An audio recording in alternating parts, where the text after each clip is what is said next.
So ayun, nag-aabang nga pala ako dito ng tricycle kasi papunta nga pala ako ng Gugon. Kaso walang dumadaan. Dito pala yung parte na walang dumadaang tricycle, guys. Kakababa ko nga lang pala ng tricycle, guys. Sorry, di ko na-videohan yung pagsakay ko ng tricycle kasi lakas ng ulan. Tipong nililipad na yung payong ko, guys. Dito, tinanong ko pala yung dito ko kung bukas yung pinto at sabi niya, oo na. Kaya dito, bubuksan ko na pala yung pinto.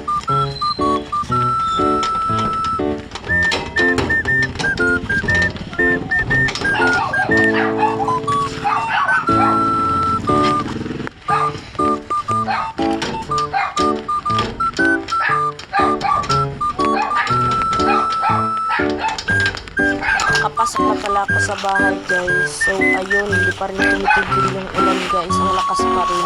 So ayan, hanggang dito na lang.